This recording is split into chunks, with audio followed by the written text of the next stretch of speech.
अगस्त्य आयुर्वेद श्री चरक संहिता वाचन में आप सभी का स्वागत है। रमा जोशी मैडम का स्वागत है। आज मुझे ये अवसर मिला है कि वाचन की शुरुआत के लिए मैं वैद्य रमा जोशी मैडम का स्वागत कर सकूं। आज हम अध्ययन का वाचन का शुरुआत करें, इसकी आपसे रिक्वेस्ट है, प्लीज मैम। धन्यवाद सार्थक जी। सभी को सुनाई दे रहा है ना? जी मैम। नमो नमः। हम आज के व्याख्यान की शुरुआत करते हैं। शांति मंत्र मेरे साथ सभी ने अपने घर में पाठ करें सभी। ओम सहनाववतु सहनौ भुनक्तु सह वीर्यं करवावहै तेजस्विनावधीतमस्तु मा विद्विषावहै। ओम शांति शांति शांति। मेरे पास दो प्रश्न उपस्थित है। एक नीरज जी ने भेजा है। नीरज जी को प्रतिबिंब से समस्या है। नीरज जी ये सबसे सुलभ दृष्टांत है प्रतिबिंब का। आपका ऐसे हो रहा है, आपने ये पूछा है कि खादिन्यात्मा मन कालो दिशश्च द्रव्य संग्रह, इसमें मन आत्मा का द्रव्य से निर्देश किया हुआ है। तो पहला प्रश्न आपने जो पूछा था वो उपाधि इसके विषय में था। उपाधि भिन्न होता है। ये जो प्रतिबिंब का दृष्टांत है, यह हमने किस विषय में देखा है? वह है परमात्मा, इसका आभास हमारे शरीर में कैसे होता है, इसके विषय में वह दृष्टांत है। वह कारण देह के परिप्रेक्ष्य में है। यह जो आप पूछ रहे हैं, यह है कार्य देह, जीवात्मा, जिसका हमने हिरण्यगर्भ सूक्त से निर्देश, हिरण्यगर्भ सूक्त के निर्देश से हमने जिसे जाना है कि सूक्ष्म देह क्या होता है। सूक्ष्म देह में सभी का अंतर्भाव होता है। प्राणादि पंचवायु होते हैं, ज्ञानेंद्रिय होती है, कर्मेंद्रिय होते हैं, मन, बुद्धि, सूक्ष्म तन्मात्र, इन सब का अंतर्भाव सूक्ष्म देह में होता है। तथा इसमें चैतन्य का आभास होता है। हमारे शरीर में चैतन्य तो रहता नहीं है। आप एक बात समझ लीजिएगा कि चैतन्य, परब्रह्म, परमात्मा, यह निर्विशेष है, निर्विकल्प है। उसमें कोई अंश अवयव नहीं हो सकता तथा उसमें कोई विकार भी नहीं हो सकता। तो उसका शरीर तो बनेगा नहीं, वह द्रव्य नहीं है। द्रव्य होने के लिए उसमें विशेष होने चाहिए, वह निर्विशेष है। तथापि हमारे शरीर में चैतन्य प्रतीत तो होता है। वो कैसे होता है? वह प्रतीत होता है जैसे हम सपने में अपने आप को देखते हैं ना। सपने में क्या हमारा शरीर जाता है? नहीं जाता है। हमारा मन जाता है? नहीं जाता है। सपना तो हम अपनी कल्पना शक्ति से देखते रहते हैं। तो वहां जो सारा विश्व उत्पन्न होता है वह काल्पनिक है, आभासिक है। हमारा चैतन्य वहां उपस्थित कैसे रहता है? उसी प्रकार से कल्पना है ये पूरा विश्व जो है। तथा आप जो पूछ रहे हैं वह इस काल्पनिक विश्व में जो आभासिक चैतन्य है उसके विषय में है। जीवात्मा, जो चैतन्य का आभास इनमें प्रतिबिंबित है। यह प्रतिबिंब जो है यह दृष्टांत है। किस लिए? कि चिदाभास कैसे होता है कि चैतन्य तो आता नहीं है इसमें। काल्पनिक जो विश्व है इसमें चैतन्य तो आएगा नहीं, इसके अंश तो होंगे नहीं, इसमें विशेष तो होगा नहीं। तो कैसे हम जाने कि यह आभास किस प्रकार से है? तो जैसे सूरज का प्रतिबिंब होता है उसी प्रकार यह प्रतिबिंब है, केवल प्रतिबिंब, चैतन्य नहीं आएगा। तथापि चैतन्य के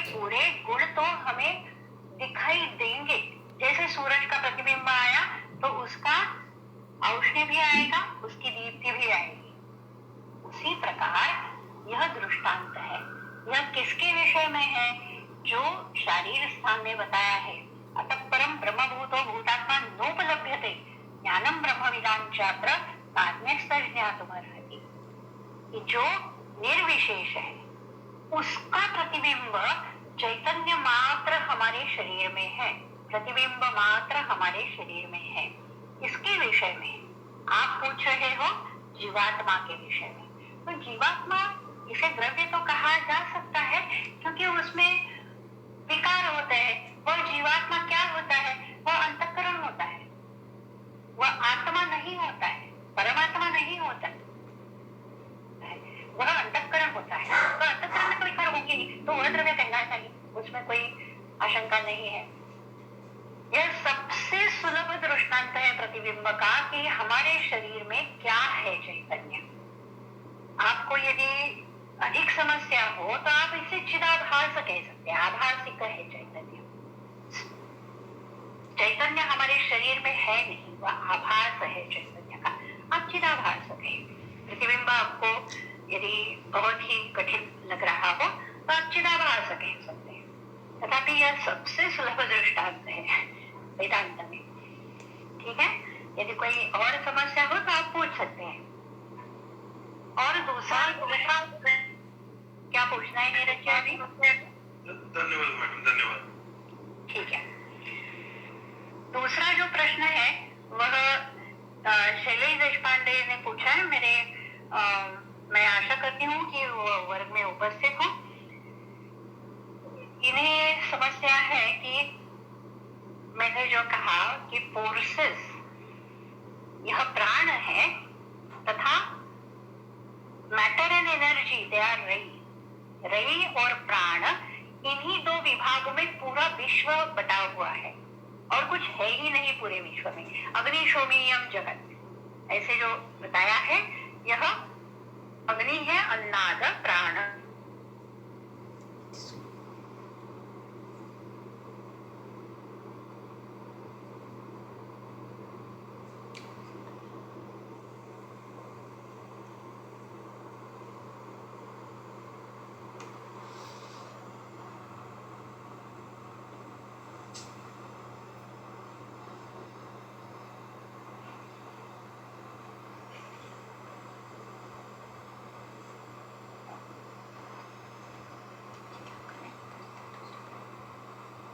ये सब हम देखते हैं, यह भौतिक है, यह रई में आता है। Forces are different than energy. मैंने फोर्स और एनर्जी की बात इसलिए कही कि मॉडर्न साइंस से हम परिचित रहते हैं, बाल वैसे, तो इसलिए मैंने बात कही। तो यह समस्या हो गई। एनर्जी जो है वह मैटर से संबद्ध रहती है, फोर्स भिन्न होता है। Gravitational energy is different than gravitational force. आप फिजिक्स पढ़िए फिर से, यदि आप भूल गए हो सभी। तो फोर्सेस जो होते हैं वह पुश एंड पुल यह काम करते हैं। गति देना, गति देने का काम करते हैं। स्वयं गतिमान होते हैं, दूसरों को गति देने का काम करते हैं।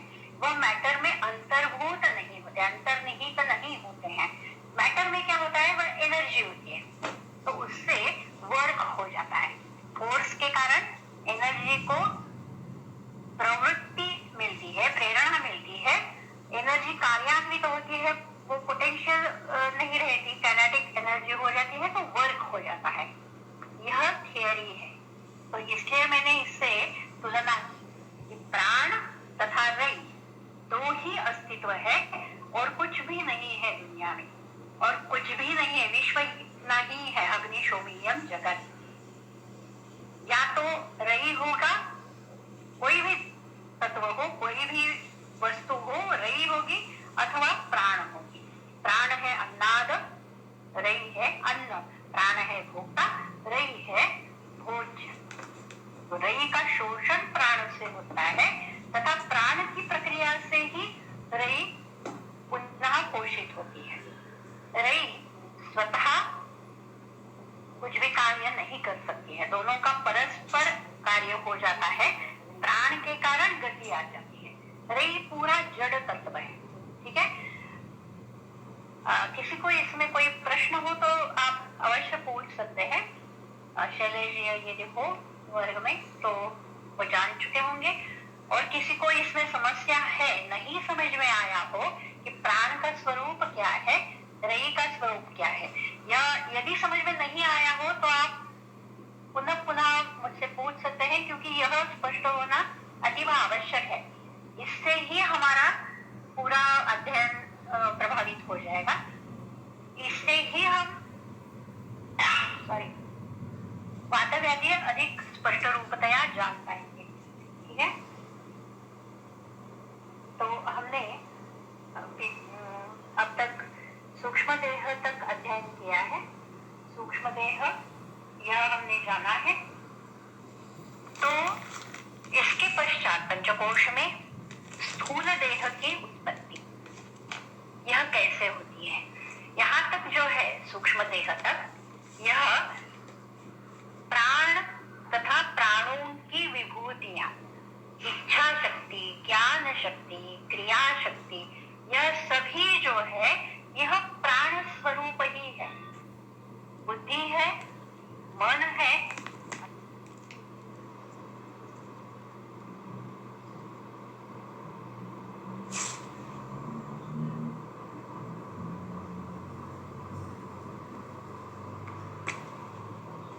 तथा इच्छा शक्तिमान हो।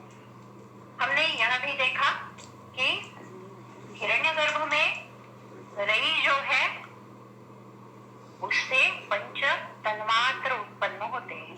तन्मात्रों से हमारे शरीर में पंच ज्ञानेन्द्रिय, पंच कर्मेंद्रिय, बुद्धि, मन, यह अंतःकरण, प्राणादि पंचवायु, यह पूरी उत्पत्ति हमने देखी।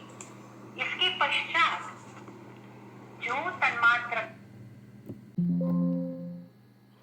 प्राणादि पंचवायु, यह पूरी उत्पत्ति हमने देखी। इसके पश्चात जो तन्मात्र का रज अंश है,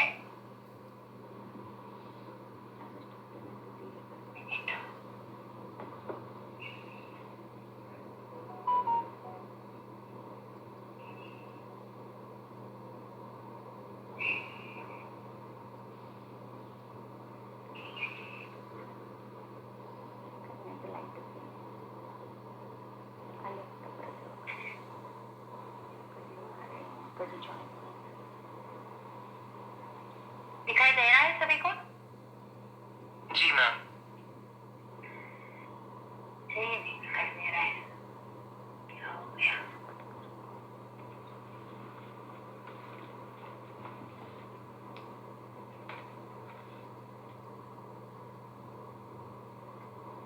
पुष्कर मोराणकर, प्राणाची उत्पत्ती कशी होते? आपने पहले अटेंड किए ना दोनों लेक्चर पुष्कर जी? आप अपना माइक खोल के मुझे बता सकते हैं?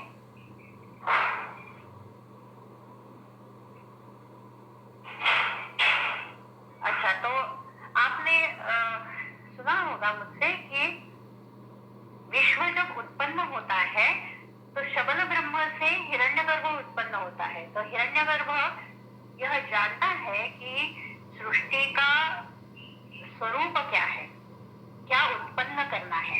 उसी ज्ञान रूप तप से शबल ब्रह्म युक्त है।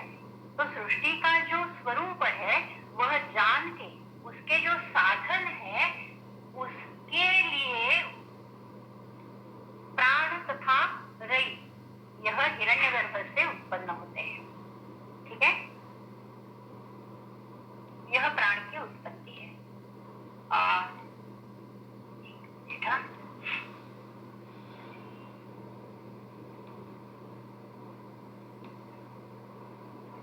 अभी स्पष्ट है सभी को? दिखाई दे रहा है ना? Yes ma'am. तो तन्मात्र के रज अंश से हमने सत्व अंश से देखा कि ज्ञानेन्द्रिय तथा अंतःकरण, वही बाह्यकरण होता है ज्ञानेन्द्रिय, अंतःकरण होता है बुद्धि, तथा मन, रजोवंश से कर्मेंद्रिय तथा प्राण, रजोवंश के समुदाय से। अब तन्मात्राओं का जो तम अंश होता है उससे पूरा विश्व उत्पन्न होना है। तो क्या होता है इससे? एक तन्मात्र का 5 अंशों में विभाजन होता है। तन्मात्र एक दूसरे में मिलने हैं, उनका पंचीकरण होता है। पांचों का मिलना, यह होता है पंचीकरण। यह पंचीकरण जो है, क्या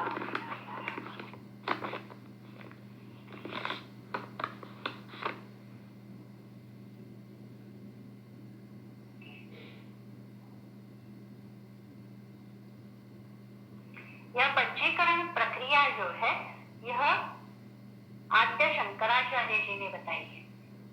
उनका आधार है उपनिषद। उपनिषदों में ऐसे कहा है, तासाम त्रिवृतम त्रिवृतम एकैकम करवाणि, त्रिवृतम त्रिवृतम एकैकम करवाणि। तो वहां 3 भूतों का उल्लेख आता है कि वो 3 भूत परस्पर मिलके त्रिवृतकरण बताया है। तो इसी आधार से तन्मात्रा तो पंच है, तो शंकराचार्य जी ने पंचीकरण प्रक्रिया बताई है। यह पंचीकरण प्रक्रिया केवल वेदांत में ही है, और किसी दर्शन में पंचीकरण नहीं आता है। यह हमें समझ लेना आवश्यक है। मैं जो पुनः कहती हूँ कि वेदांत वेद यह हमारा आधार है, क्योंकि आयुर्वेद जो है वह उपवेद है। बाकी के दर्शन जो है वह श्रौत दर्शन नहीं है। दर्शनों के 2 विभाग जो है, श्रौत दर्शन जो मीमांसा, पूर्व मीमांसा, उत्तर मीमांसा तथा व्याकरण, यही केवल श्रौत दर्शन है। बाकी जो है वह श्रौत दर्शन नहीं है, वह तार्किक दर्शन है। तो है तो आस्तिक, वेदों का प्रामाण्य तो मानते हैं, तथापि वेदों के अर्थ से भिन्न अर्थ बताते हैं। जैसे कि हम जानते हैं कि वैशेषिकों ने जो देह बताया है वह क्या बताया है कि 5 भूत होते हैं। महाभूत यह संज्ञा भी वह प्रयोग में नहीं लाते, वह भूत ही बताते हैं। 5 भूत होते हैं तथा उनका संयोग होता है देह में। इंद्रियों का भी संयोग होता है, केवल एक संयोग है देह। यह वैशेषिकों का तत्वज्ञान है। पंचीकरण प्रक्रिया तथा महाभूत यह संज्ञा केवल वेदांत में प्रयुक्त है, तथा आयुर्वेद में इसी का अनुवर्तन किया है। हम पंच महाभूत ही कहते हैं, तथा प्रत्येक द्रव्य पांचभौतिक है, इसी का हम अनुवर्तन करते हैं। तो यह वेदांत की जो प्रक्रिया है पंचीकरण की, वह यह है कि एक तन्मात्रा जो है उस एक तन्मात्रा का 5 भागों में विभाग होता है। यह एक तन्मात्रा है ऐसे समझ लो, तो इसका 5 भागों में विभाग होगा। वह कैसे होगा? यह जो है आधा भाग है तन्मात्रा का, तथा यह एक आधा भाग है। तो यह जो दूसरा आधा भाग है उसके पुनः 4 विभाग होंगे। तो एक विभाग होगा आधा, और उर्वरित 4 होंगे एक अष्टमांश। यह होता है विभाग तन्मात्रा का। प्रत्येक तन्मात्रा के ऐसे 5 विभाग हो जाते हैं। तो पश्चात क्या होता है? आकाश महाभूत कैसे उत्पन्न होगा? आकाश तन्मात्रा का आधा हिस्सा, वायु का 1/8 भाग, तेज का 1/8 भाग, जल तन्मात्रा का 1/8 भाग, पृथ्वी तन्मात्रा का 1/8 भाग। तो ये 5 मिला के आकाश महाभूत उत्पन्न होता है। पंचीकरण इसे कहते हैं कि 5 का मिलाप होता है।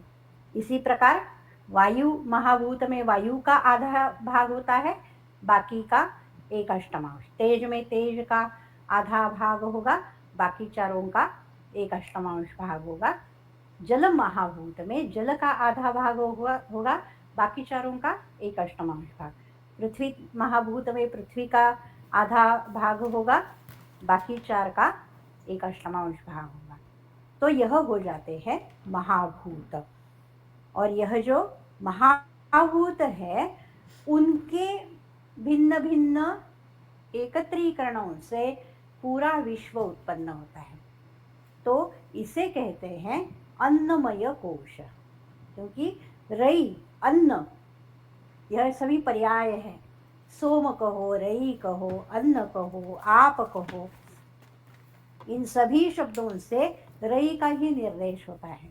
अन्नमय कोश जो है वह है रई। तो रई से उत्पन्न होता है, रई में उसकी स्थिति होती है तथा रई में ही उसका लय हो जाता है। अन्न से उत्पत्ति है, अन्न में स्थिति है, अन्न में ही पुनः लय है। भूतों से उत्पत्ति है, भूतों में स्थिति है, भूतों में पुनः लय है। इसलिए भूतों से जो भी उत्पन्न होता है, इन महाभूतों के विभिन्न मिलाप से मिश्रण से जो भी उत्पन्न हो जाता है उसे कहते हैं अन्नमय। रई से उत्पत्ति है, रई प्रचुर है, और रई से स्थिति है, रई में ही लय है। इसे कहते हैं अन्नमय कोश। ठीक है, तो हमारा जो देह है, स्थूल देह जिसे हम कहते हैं, वह है अन्नमय कोश। तो यह 5 कोश उत्पन्न हो गए।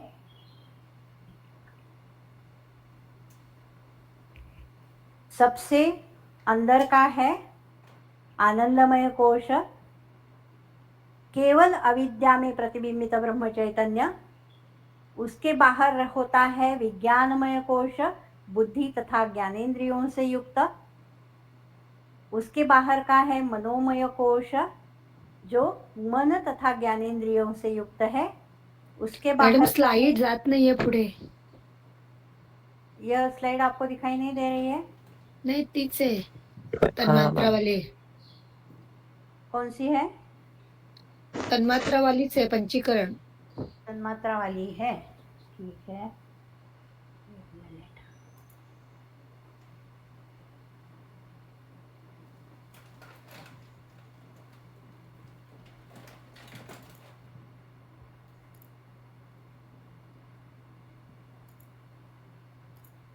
अब दिखाई दे रही?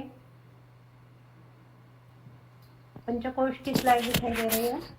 नहीं मैम। नहीं दिखाई दे रही है। अच्छा, फिर से शुरुआत करते हैं। हो मैम, आता दिसते। ठीक है, अभी दिखाई दे रही है ना? तो यहीं पे रहते हैं हम। तो यह है पंचकोशात्मक हमारा देह। सबसे अंदर जो है वह आनंदमय कोश है, जो केवल अविद्या में प्रतिबिंबित ब्रह्म चैतन्य है।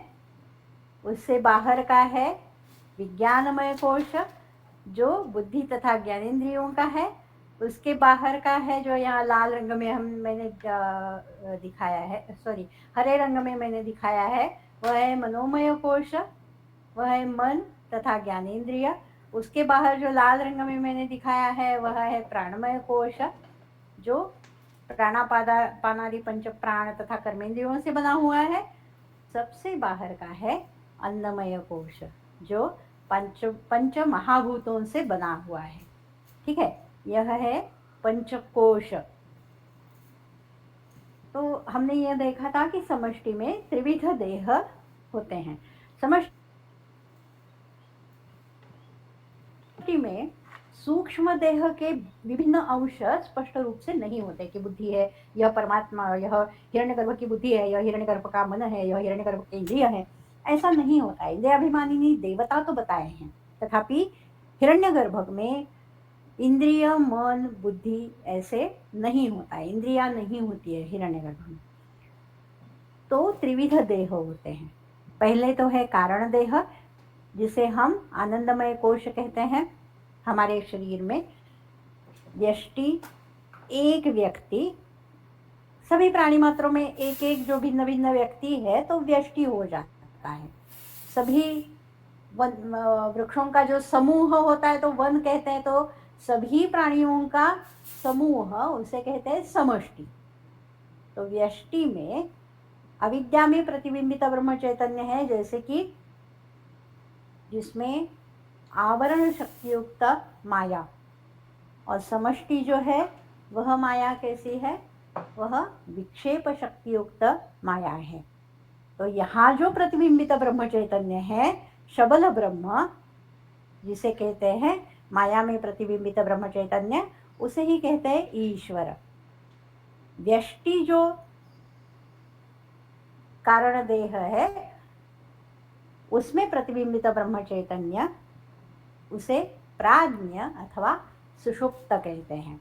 सुषुप्ति में हम इसका अनुभव करते हैं, तथा वह प्रकर्षेण अज्ञ होता है ना, कुछ भी समझ में नहीं आता है। जब हम सुषुप्ति में प्रगाढ़ निद्रा में होते हैं तो हम कुछ भी समझते नहीं है, तो इसलिए प्रकर्षेण अज्ञ, केवल अज्ञान होता है। अज्ञान यह हमारा स्वरूप, तथापि चैतन्य स्वरूपता प्रकाशित होता है, इसलिए सुख का अनुभव करते हैं। यह मन या बुद्धि की वृत्ति नहीं है, यह भी हमने देखा था। यह कारण देह है।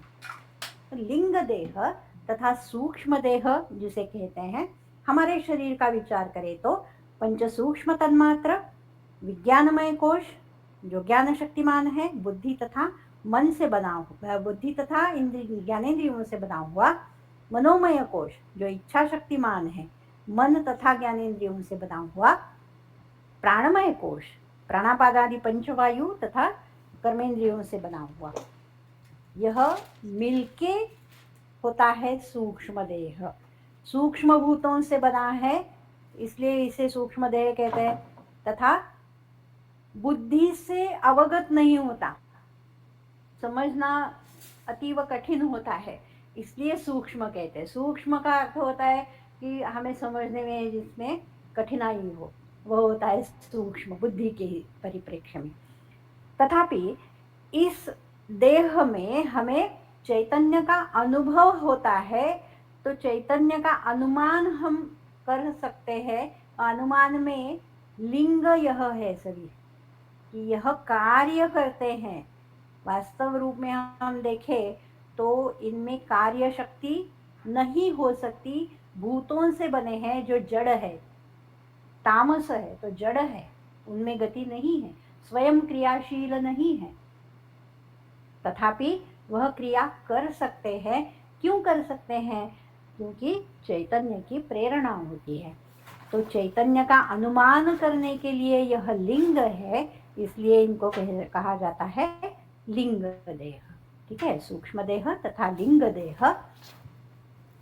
व्यष्टि में इसमें ज्ञान है, इसलिए इसे कहते हैं तेजस। अथवा हम कब इसका अनुभव करते हैं? सुषुप्ति में जाने से पहले निद्रावस्था में हम स्थूल देह का अनुभव करते ही नहीं है। जब हम सो जाते हैं तो हमारा अभिमान, हमारा अहंकार, यह मैं हूँ, यह जो भाव है वह स्थूल देह पे रहता ही नहीं है। निद्रावस्था में हम सूक्ष्म देह का अनुभव करते हैं। तो स्वप्न यह स्थिति में हम रहते हैं, इसे ही जीवात्मा कहते हैं। जीवात्मा, यह जीवात्मा है, सूक्ष्म देह। इसमें प्रतिबिंबित ब्रह्म चैतन्य, केवल जड़ को हम कुछ कह नहीं सकते, तो इसमें प्रतिबिंबित ब्रह्म चैतन्य रहता है, चैतन्य रहता है, तो इसे जीवात्मा कहते हैं। कहाँ रहता है ये सभी? इसका स्थान बताया है हृदय। हृदय में एक आकाश रहता है, अवकाश रहता है। उसका प्रमाण कितना है? वह अंगुष्ठ मात्र प्रमाण है, अंगुष्ठ मात्र। तो अंगुष्ठ मात्र प्रमाण होने के कारण हम कहते हैं कि जीवात्मा भी अंगुष्ठ प्रमाण है। ऐसे नहीं होता है कि अंगुष्ठ प्रमाण है, तथापि उसका जो स्थान है, उसका जो प्रमाण है, वही उसका प्रमाण। यह ऐसे हम बताते हैं कि जीवात्मा अंगुष्ठ मात्र प्रमाण है, हृदय में रहता है। तो समष्टि जो सूक्ष्म देह है, इसमें यह बुद्धि, मन, इंद्रियां ऐसा नहीं होता है, केवल प्राण होता है, सभी प्राणों की विभूतियां होती है। प्राण के ही विस्तार सभी देवताएं जो हैं, प्राण के विविध स्वरूप हमने देखे, तथा केवल सूक्ष्म रूप में, अव्यक्त रूप में रही रहती है। इससे तन्मात्र उत्पन्न होने हैं, ऐसे अत्यंत सूक्ष्म रूप में, तन्मात्र उत्पन्न भी नहीं है, वो ऐसे अत्यंत सूक्ष्म अंश में रही रहती है। रई तथा प्राण, प्राणों के विभिन्न विस्तार जो देवताएं हमने देखी, यह सभी जो है इसे कहते हैं समष्टि सूक्ष्म देह अथवा हिरण्यगर्भ, जिसके गर्भ में हिरण्य है, तेज है विज्ञान के कारण। सभी सूक्ष्म देहों को व्यापक यह होता है, सभी सूक्ष्म देहों का व्यापक, तो इसलिए इसे कहते हैं सूत्रात्मा। जैसे सूत्र व्यापक रहता है ना, सभी मणि उसमें रहते हैं, तो सूत्र सभी मणियों को व्यापता है। इसी प्रकार यह सभी सूक्ष्म देहों को व्यापता है, इसलिए इसे कहते हैं सूत्रात्मा। तथा क्रिया शक्तिमान होता है, प्राण अत्यंत गतिमान है, इसलिए इसे कहते हैं प्राण। यह सूक्ष्म देह है।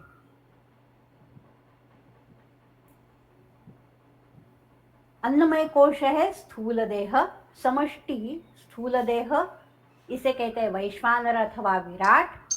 वैश्वानर सभी प्राणियों को व्याप्त रहता है, इसलिए वैश्वानर विविध रूप से शोभायमान होता है, इसलिए विविधम राजते इति विराट, ऐसे इसके नाम है। व्यष्टि को कहते हैं विश्व अथवा जागृत।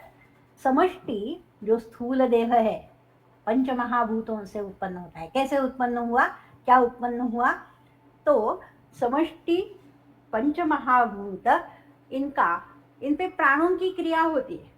प्राणों की क्रिया के अतिरिक्त कुछ भी नहीं होगा, वो नहीं होगी क्रिया तो कुछ नहीं होगा।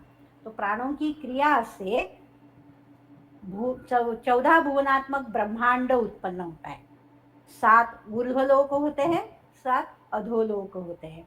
7 ऊर्ध्वलोक कौन से है, भू भुव स्वहा मह जना तप सत्यम, यह 7 ऊर्ध्वलोक है। भूलोक, ऊर्ध्वलोकों में सबसे पहला हमारा भूलोक, भुवः लोक अंतरिक्ष, स्वरलोक स्वर्ग, तथा उससे भी ऊपर महरलोक, जनलोक, तपलोक और सत्यलोक। सत्यलोक है जो ब्रह्मदेव हिरण्यगर्भ का निवास स्थान है, ब्रह्मलोक, इसे ही ब्रह्मलोक कहते हैं, सत्यलोक ब्रह्मलोक। तथा 7 अधोलोक, भूलोक से भी अधा, अतल वितल सुतल तलातल रसातल महातल पाताल, यह 7 अधोलोक उत्पन्न होते हैं। ये मैंने यहाँ जगह के कारण ऐसे भिन्न भिन्न लिखे हैं। आप ऐसे देखिए कि यह 7 ऊर्ध्वलोक तथा इसके ही नीचे 7 अधोलोक, जैसे हमारा मेरुदंड होता है ना, उसी प्रकार। तो इसे मेरु ही कहते हैं। मेरु, इसके ही इर्द गिर्द मेरु पर्वत जो है, उदयगिरी मेरु पर्वत, इसके ही चारों तरफ यह सभी ग्रह गोल घूमते रहते हैं, तथा उसका जो शिखर है मेरु पर्वत का, वहाँ सत्यलोक है, वहाँ ब्रह्मा का निवास स्थान है, ऐसे कहा है। मेरुदंड जो हमारा है, यह इसका प्रतीक माना जाता है 14 भुवनात्मक ब्रह्मांड का।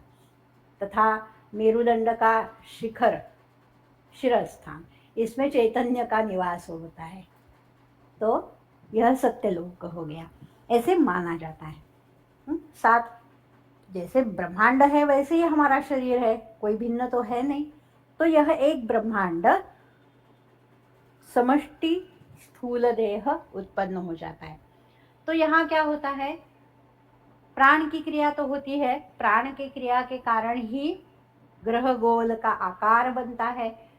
हमारी भूमि ऐसे गोल क्यों हुई, लंब वर्तुलाकार क्यों हो गई, उसका थोड़ा ऐसे टिल्ट स्वरूप क्यों है, वह क्यों ऐसे घूमती है, यह सभी प्राण के कारण होता है। प्राण ही गति देता है, प्राण ही सबकी रचना करता है, प्राण ही सबको आकार देता है अपना अपना। प्राण के कारण ही सभी अपने स्थान में रहते हैं, तथा उनमें कोई ऐसे विदीर्ण नहीं होता है एकदम से, जब प्राण प्रकुपित हो जाएगा अथवा उसकी आयु समाप्त हो जाएगी तभी विदीर्ण होगा। उससे पहले भूमि ऐसे ही विदीर्ण नहीं हो जाती है।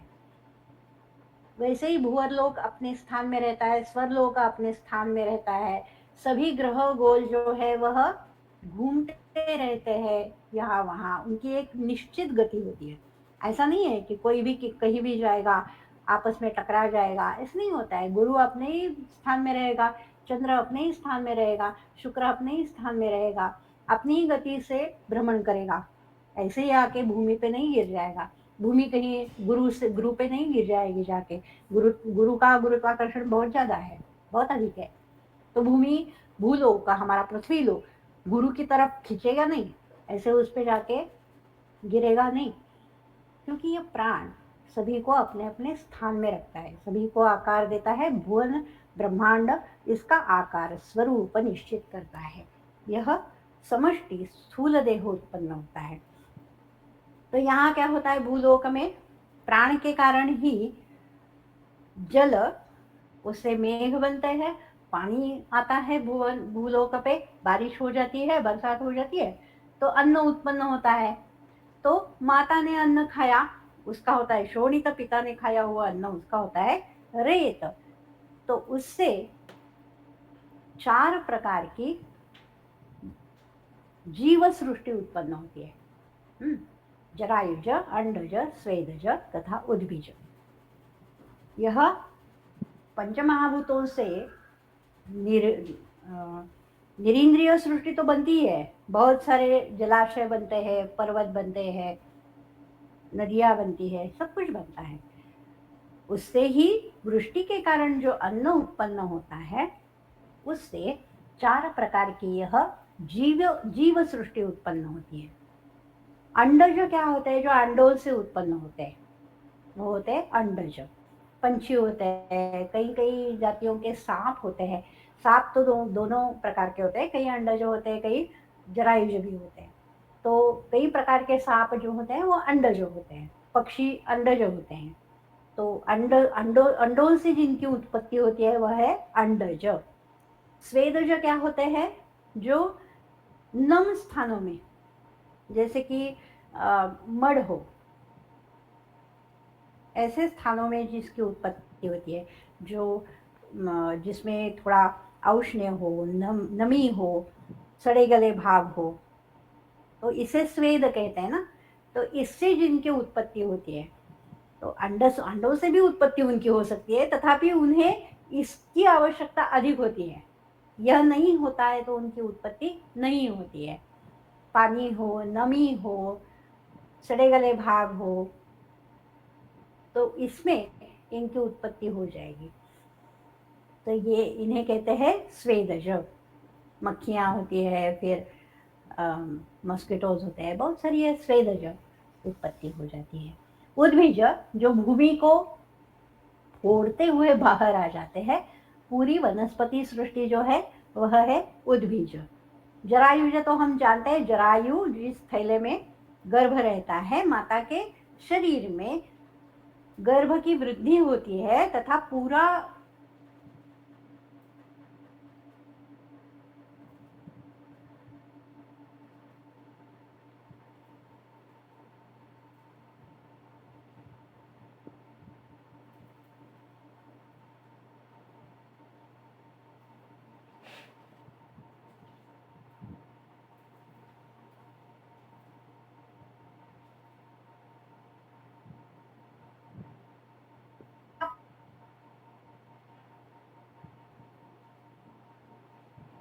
चार प्रकार की सृष्टि उत्पन्न होती है। यह जो हमारा स्थूल देह है, यह 4 प्रकार का होता है। यह अन्नमय कोश। ठीक है, इसमें कोई प्रश्न है अभी?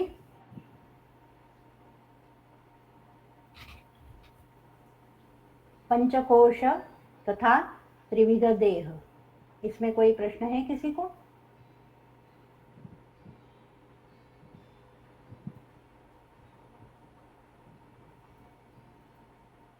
शायद कोई प्रश्न नहीं है मैम।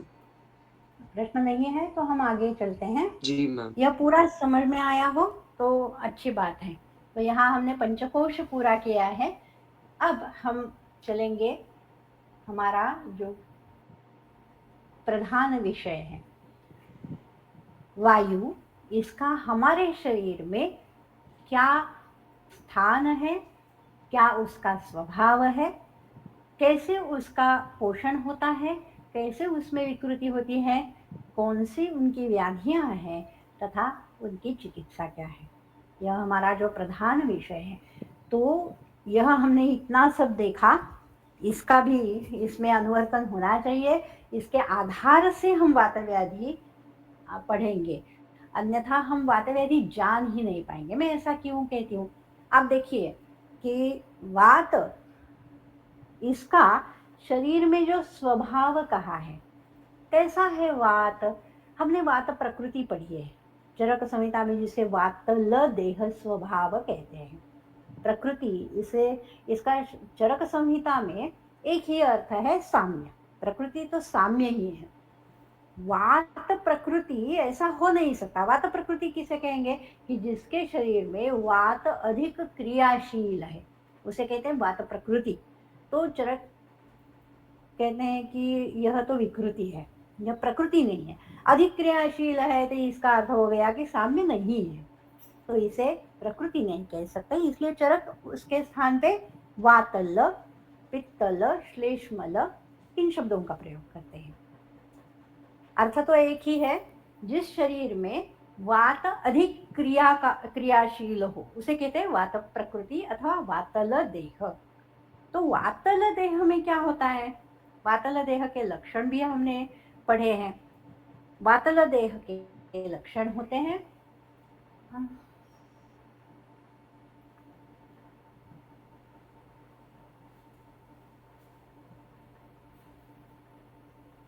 अब दिखाई दे रहा है सभी को? जी मैम। हाँ, तो ये देखिए, एक मिनट। हाँ,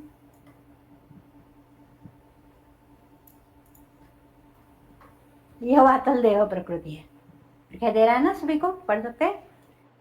यस हाँ, मैम। वातल देह कैसे होता है? रूक्ष, अपचित, अल्प शरीर, ऐसे होते हैं वातल देह प्रकृति के लोग। जिनका शरीर होता है रूक्ष, अपचित, जिसका उपचय ठीक तरह से नहीं होता है, शरीर इसलिए अल्प होता है, छोटा शरीर रहता है। उनका स्वर कैसे रहता है? रूक्ष, क्षाम, सन्न, सक्त, जर्जर। रूक्ष रहता है खुरदरा, क्षाम रहता है दुर्बल, क्षीण, ठीक तरह से बोल नहीं पाते हैं, सन्न, हीन, कम पिच, कम स्वर रहता है, सख्त, अस्पष्ट, बद्ध, ठीक तरह से बोल भी नहीं पाते हैं, जर्जर, फूटे बर्तन के समान। जैसे कोई कान में तकलीफ हो, कान में बहुत ज्यादा तकलीफ हो जाती है सुनने में, फूटा हुआ आवाज सुनना पड़ता है, फूटा हुआ स्वर, तो ऐसा उनका स्वर रहता है।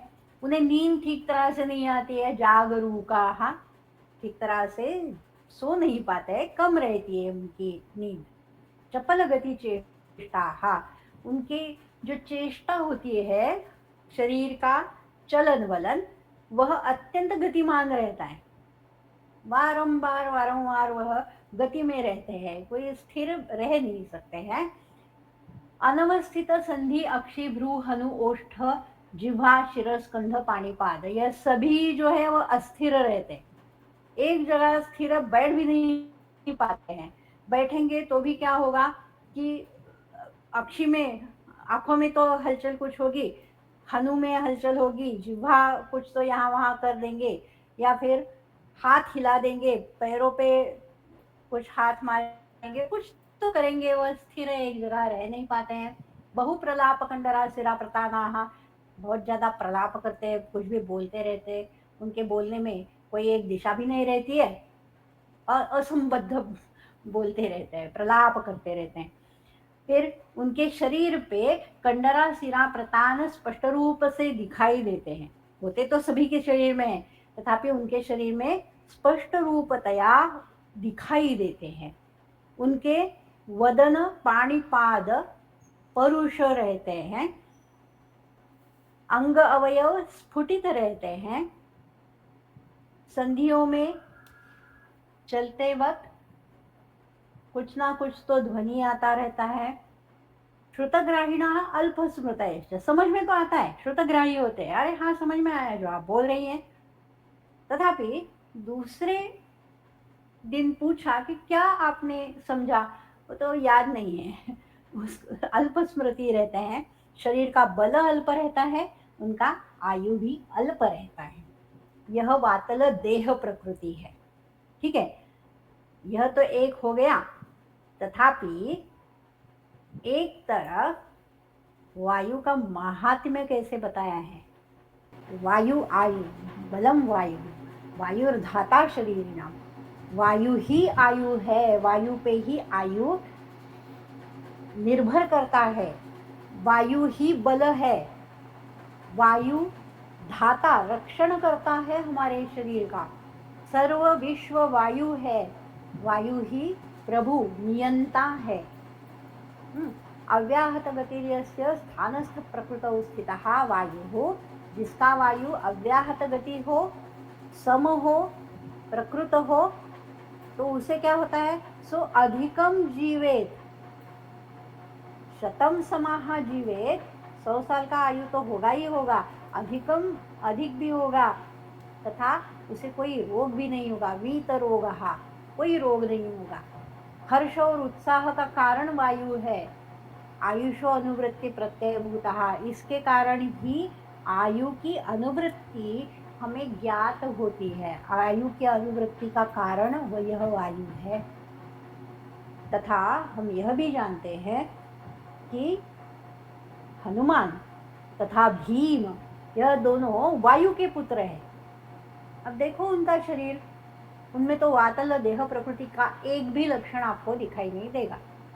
ना ही उनका शरीर अल्प है, ना ही अपचित है, ना उनकी स्मृति बुद्धि अल्प है। हनुमान को तो बुद्धिमताम वरिष्ठा ऐसे बताया, राम रक्षा आपने पढ़ी होगी तो, बुद्धिमताम वरिष्ठ, अत्यंत बुद्धिमान, सभी बुद्धिमानों में भी वरिष्ठ है। ऐसा कहा जाता था कि इनका ज्ञान बहुत अधिक था, इतना अधिक कि व्याकरण का ही देखे तो उन्हें 9 व्याकरण मुखोद्गत थे। हमें एक व्याकरण भी मुखोद्गत नहीं होता है। एक व्याकरण के 1-2 प्रकरण जो पहले फर्स्ट बीएमएस में पढ़ते हैं ना, तो वह भी हमें मुखोद्गत नहीं होते हैं। 9 पूरे के पूरे 9 व्याकरण उनके मुखोद्गत थे। यह एक व्याकरण हो गया, कई शास्त्र उन्हें अवगत थे। बुद्धिमताम वरिष्ठ ऐसे उनका वर्णन है। उनके दोनों के, भीम तथा हनुमान दोनों के बलों का तो कोई पार ही नहीं है। क्या बताया उनके बलों के बारे में, कितना बल था। जो भीम की गदा तो दूसरा कोई उठा भी नहीं पाता था।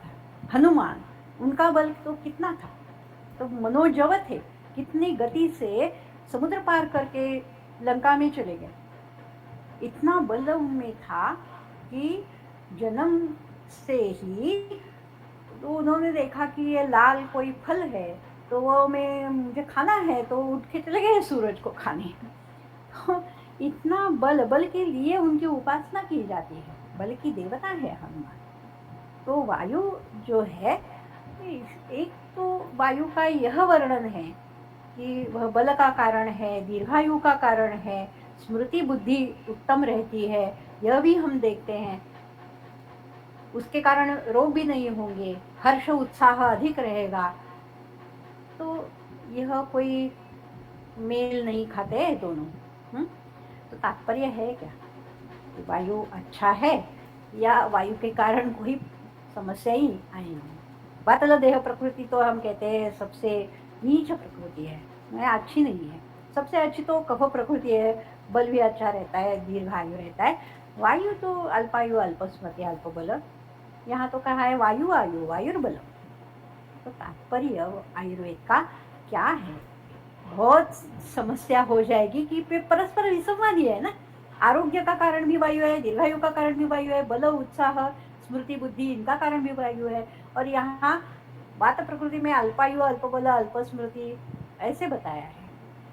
तो इसका उत्तर हमें कहाँ मिलेगा, यह वायु के दोनों स्वरूप है। यह भिन्न भिन्न स्वरूप के वायु हमारे शरीर में एक समय में कार्यरत रहते हैं। दोनों को वायु ही कहा है। केवल भेद क्या है? यह अल्पायु अल्पबल अल्पस्मृति जिसमें है, यह किस वायु का वर्णन है? वह अन्नमय कोशगत वायु का वर्णन है। अन्नमय कोशगत वायु यदि अधिक हो, यह पांचभौतिक पंचीकृत पांचभौतिक वायु है। यह जो वायु है जिसका इतना महात्म्य कहा है, यह महात्म्य सूक्ष्म देहगत अपंचीकृत तन्मात्रों से उत्पन्न वायु के विषय में कहा गया है, जो प्राण अपान समान व्यान उदान, यह इसके नाम है। जो प्राण है, स्थूल देह में जो वायु है ना, वह प्राण नहीं कहलाता है। सूक्ष्म देहगत जो वायु है वह प्राण कहलाता है।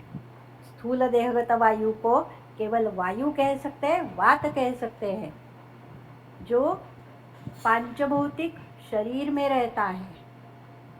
जैसे बाह्य सृष्टि में हम देख पाते हैं कि स्थूल देह जो है, बाह्य समष्टि स्थूल देह, तो समष्टि स्थूल देह में वायु क्या रहता है? वातभूयिष्ठ भूमि रहती है। वातभूयिष्ठ भूमि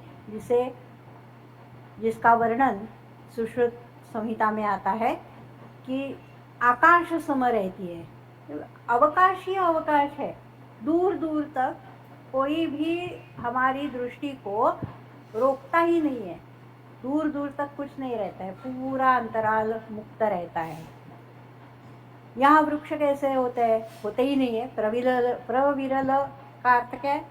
बहुत कम, विरल, बहुत ही कम रहते हैं, अल्प रहते हैं, छोटे छोटे, तथा उनमें कंटक ज़्यादा रहते हैं, कंटकी प्राय ऐसे रहते हैं। ऐसे ही वृक्ष अधिक रहते हैं वहाँ पे।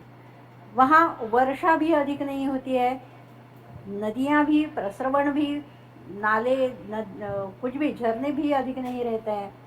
उदपान, पानी के स्रोत, भूमिगत पानी के स्रोत भी कम रहते हैं, जिसपे पानी भी कम रहता है।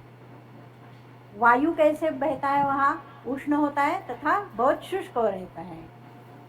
पर्वत होते नहीं है अथवा बहुत कम होते हैं, और जो होते हैं वो बहुत छोटे होते हैं, अल्प, ज़्यादा ऊंचे भी नहीं होते, कम ऊंचाई वाले होते हैं। उनमें जो मनुष्य रहते हैं वह कैसे रहते हैं? जंगल देश में स्थिर कृश शरीर मनुष्य, हाँ, कृश रहते हैं तथापि उनका शरीर स्थिर रहता है, कम व्याधियाँ होती है। जो व्याधियाँ होती है वह वात पित्त रोग भूयिष्ठ, वात और पित्त की व्याधियाँ अधिक रहती है। भूमि कैसे रहती है? अत्यंत रूक्ष रहती है। उसका वर्ण कैसे होता है? भूमि का भस्म वर्ण की, अथवा गधे का वर्ण जो रहता है, कबरा, भस्म का ही वही रहता है, ऐसे वर्ण की होती है भूमि। तथा वृक्ष ऐसे रहते, तनु वृक्ष अल्प रस, जिसमें रस अधिक नहीं रहता है, शुष्क रहते हैं, इसमें कोटर अधिक रहते हैं वृक्षों में। ऐसे वृक्ष जिस भूमि में रहते हैं, आप देखिए कि वातल देह प्रकृति जो है वह इसी सभी विशेषताओं से युक्त है।